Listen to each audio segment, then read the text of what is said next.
Hey Tyler, thanks for joining us today. I've got to ask, what is your favorite home office of choice now? Oh my gosh. Well, my favorite home office accoutrement, if you had to put it that way, is a beaten up old leather chair and a 9-year-old hound dog that's probably going to bark somewhere during the recording. So, proper notice to everyone. It's not a wolf attack. It's my old hound dog.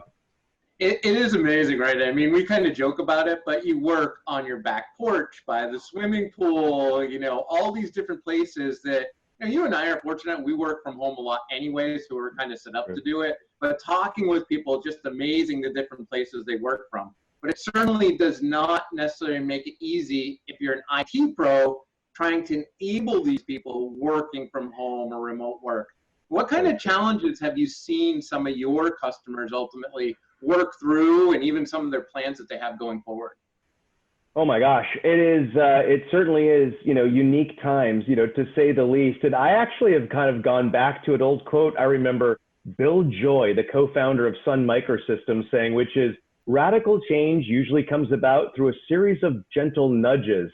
And I was like, yeah, I mean that for the following reason. I think about where we are today, Mark, and what got us here. I mean, not just the current virus that's going around the world, but cloud right before it and virtualization right before that, and then kind of the proliferation of, cheap and powerful microprocessors before that. So I guess I would answer your question by saying, thank goodness we went through what we went through, because I'm seeing a lot of companies just get hyper creative. I think what we're seeing, Mark, is really a plethora of different solutions being brought to bear, everything from Chromebooks that you pick up down at Best Buy to advanced virtual desktop infrastructure to, cloud delivered desktops and apps.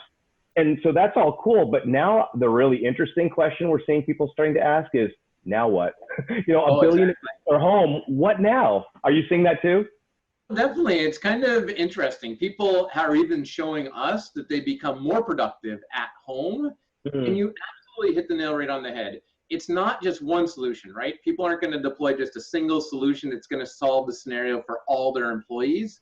So there's these different solutions that just makes it hard for an IT professional to say, all right, we had a business continuity plan, but it was really to this geography.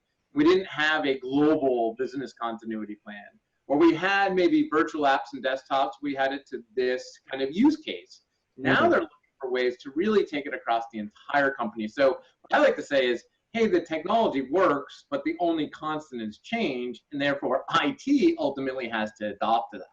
Absolutely. Absolutely. I mean, what we're seeing right now, I mean, as far as the kind of architectures du jour are, okay, I've figured out how to boot an instance of Windows. Great. I've figured out how to get some applications to you. Fantastic. And this is where it gets kind of interesting. We used to call it rogue IT, but now you could call it the bleeding edge of innovation. I think a lot more willingness on the part of IT to embrace maybe those consumerization platforms that we've seen. I mean, look at us here chatting on Zoom. I mean, we're recording on Zoom.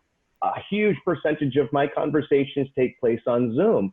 Okay, well, if Zoom isn't functioning, that's now a tier 1 app in my organization. How do I fix it? How do I optimize it? And they've got tons of solutions, and you'll see these trusted advisors starting to put their thinking caps on in kind of new ways, and that's exciting too.